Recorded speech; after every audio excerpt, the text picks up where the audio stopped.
से वाकिफ होंगे, डिव का मतलब होता है डिवीजन करना। डिवीजन डिव टैग का हम वहां प्रयोग करते हैं, यानी पूरी भी फुल्ली वेबसाइट बनाने के लिए dependent on the div tag, क्योंकि डिव टैग जो होता है डिवीजन करता है, यानी आप किसी भी वेबसाइट के लेआउट को क्रिएट करने के लिए डिव टैग का इस्तेमाल करेंगे। जैसे आपको हेडर बनाना हुआ, बॉडी पार्ट बनाना, लॉगिन पेज बनाना हुआ या फुटर बनाना हुआ, नैप बार, ये सारी चीजें बनाने के लिए हमें एक डिवीजन का यूज करना पड़ेगा, यानी कितने पार्ट्स का कितने साइज में रखना है। आइए हम लोग देखते हैं कि डिव टैग का प्रयोग क्या होता है।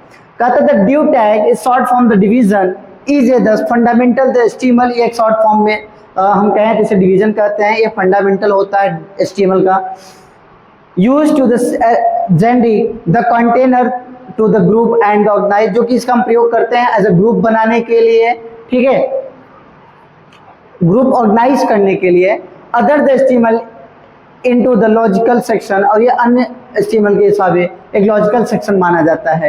एग्जांपल हमने आपको जैसे समझाया कि हमारा हेडर पार्ट्स बनाना अगर हुआ तो उसमें हेडर जो हेड पार्ट बनाना हुआ या बॉडी पार्ट बनाना हुआ या कार्ड पार्ट हमें बनाना हुआ, ये सारे पार्ट्स या फुटर पार्ट बनाना हुआ, इन सभी जगहों को बनाने के लिए हमें ड्यू टैग का प्रयोग करना पड़ेगा। एक बार आइए हम लोग चेक करते हैं अपने वीएस कोड में कि ड्यू टैग कैसे लगाएंगे। आर बटन प्रेस किया, जहां पर लिखा कोड, और प्रेस किया एंटर बटन, और जैसे ही ओके किया हमारा वीएस कोड ओपन होके आ गया। हम पहले कोई अपनी न्यू फाइल यानी न्यू पेज लेते हैं, क्योंकि हमें बनाना क्या है, हमें बनाना है ड्यू टैग। यानी ड्यू टैग में यानी किसी भी वेब पेज में ड्यू का काम होता है डिवीजन करना। डिवीजन का मतलब होता है पार्ट्स को अलग अलग करना। जैसे वेबसाइट की जो भी एरिया हो उनको हम कैसे क्रिएट करेंगे। सबसे पहले हम कंट्रोल एन किए, एक फाइल लेते हैं और इस फाइल को सेव करते हैं। सेव करते हैं अपने, मान लीजिए हमने डेस्कटॉप पर सेव किया, डेस्कटॉप पर चूज किया, किसी भी नाम से हमने सेव कर लिया, मान लीजिए वेब, वेब के नाम से डॉट एचटीएमएल, प्रेस किया एंटर। अब एक्सक्लेमेशन मार्क लगाते हैं ताकि हमारा इसका लाइब्रेरी ओपन हो जाए, जो भी पॉइंट्स हैं पहले से हैं। अल्ट प्लस जेड करेंगे, ये व्रैप हो जाएगा। व्रैप का मतलब ये होता है जो हमारा टेक्स्ट यानी हमारी पेज से थोड़ा बाहर जा रहा था उसको हम नीचे कर लिए, ठीक है। तो सबसे पहले आप जब पेज देखते हो दोस्त, तो पेज में सबसे पहले ये देखो हेडर होता है, फिर ड्यू मतलब ये हेडर होता है, नैप बार, ऐसे पेजेस के नाम होते हैं। अभी आप आगे चल के जब सीएसएस सीखेंगे तो आपको पेजेस के नाम भी सिखाए जाएंगे। तो सबसे पहले हम हेडर पार्ट बनाते हैं, तो हेडर लगाने के लिए हमने लिखा ड्यू, ड्यू नाम का टैग चलाऊंगा। अब हेड कहाँ से पहचान होगा, एक क्लास नाम का एट्रीब्यूट चलता है जो सीएसएस में हम लोग सीखेंगे कि क्लास क्या होता है। क्लास अगर हम एचटीएमएल में बात करें तो यह एक प्रकार का यहाँ एट्रीब्यूट है, बट जो क्लास नाम है सीएसएस में जाकर ये सिलेक्टर के नाम से जाना जाएगा, जो इसको डॉट से सिलेक्ट करते हैं। तो मान लीजिए हमने यहाँ पर हेडर लिख दिया, और हेडर लिखा और सीएसएस को चालू किया स्टाइल के नाम से। दोस्त अभी आप लोग सीएसएस पढ़े नहीं हो, डरिएगा नहीं, क्योंकि अभी हम लोग सिर्फ सीएसएस पढ़ेंगे तब इसका यूज अच्छे से आपको समझ में आएगा। अभी सिर्फ हम आपको ड्यू का यूज दिखाकर मतलब दिखाने जा रहे हैं कि ड्यू ड्यू टैग का यूज कैसे होता है। तो पहले हमने हेड को यहाँ पर सिलेक्ट किया, ये हेड है, और यहाँ पर क्लास लिखा है। क्लास नाम का जो एट्रीब्यूट होता है उसे डॉट से सिलेक्ट किया जाता है, हमने लिखा है हेडर, और यहाँ सिलेक्ट किया और लगाया border, BORDER, border 2 pixel solid red. इसको जैसे हमने सेव किया और अपना पेज मिनिमाइज करते हैं, ये पेज है, देखिए बॉर्डर हमने लगाया, बॉर्डर आ गया। अब बॉर्डर का हाइट विथ नहीं एग्जैक्टली क्लियर है, तुमने बता दिया विथ।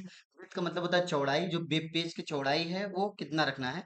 तो विथ बाय डिफॉल्ट अगर हमें पूरे को लेना है तो हम उसको 100% के नाम से जानते हैं। किसके नाम से? 100% के नाम से। अगर हाइट की रिक्वायरमेंट है तो हाइट हम अपने अकॉर्डिंग्स लेंगे, क्योंकि हाइट तो बहुत बड़ा होता है, पेज आपके ऊपर डिपेंड करता है कितना लेंदी आप बना रहे हैं।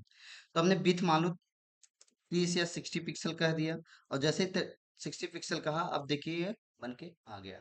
अगर और रिक्वायरमेंट होगी अगर हमें आ रही, मान लीजिए हम 120 कह के देखते हैं, तो ये देखिए बन के आ गया। ओके, आई होप आपको समझ में आ रहा होगा। अब इस पार्ट में आप होता क्या है, इसमें एक पार्ट इधर लोगो का हो जाता है, इधर नेम बार या हेडर पार्ट का हो जाता है। हमारे ऊपर डिपेंड करता है हम क्या बनाने जा रहे हैं, बट हम आपको भी थोड़ा सा छोटा सा पेज बना के बस दिखाने जा रहे हैं। तो ये तो हेड हो गया। हेड के बाद अब हम चलाते हैं बॉडी, डॉट बॉडी के नाम से। बॉडी का पार्ट क्या होता है, हम यहाँ डॉट बॉडी के नाम से अगर क्लास चला रहे हैं तो जो बॉडी के अंदर जो भी कंटेंट आपको रखना चाहिएगा वो लिख सकते हैं। तो हमने लिखा बॉडी, और बॉडी को सिलेक्ट करने के बाद हमने उसकी विड्थ बताई 70%, क्योंकि हमें उसके बाद लॉगिन पेज बनाना है। ये डिपेंड आपके ऊपर करता है कि आपकी कितनी रिक्वायरमेंट है, आप कैसा पेज डिजाइन कर रहे हैं। तो हमने 70% दिया और उसकी हाइट दे दी। हाइट मान लीजिए हमने दे दिया 600 पिक्सल। और पहले बॉर्डर लगा देता हूँ, बॉर्डर लगाने से ताकि वो शो करने लगेगा कहाँ उसका प्रॉपर्टी कहाँ तक काम कर रहा है। तो 2 पिक्सल सॉलिड मान लो रेड, सेव किया और रन करा के दिखाता हूँ। ये देखिए, देख रहे हैं पेज बन के आ रहा है धीरे धीरे। समझ में आ रहा है कि नहीं आप लोगों को? तो अब इसके बाद हम एक लॉगिन पेज बनाते हैं। लॉगिन पेज बनाने के एक चीज और, फ्लॉट, यहाँ पर एक फ्लॉट नाम का प्रॉपर्टी होता है जो कि सीएसएस में सीखेंगे। फ्लॉट लेफ्ट, लेफ्ट करने का मतलब ये हो गया, आगे हम पढ़ाएंगे डरिएगा नहीं। फ्लॉट लेफ्ट करने का मतलब ये हो गया कि जो हमारा ये बॉडी का पार्ट है ये इस साइड से लेफ्ट साइड में सटा हुआ रहेगा। अब हम जो भी पेज बनाएंगे,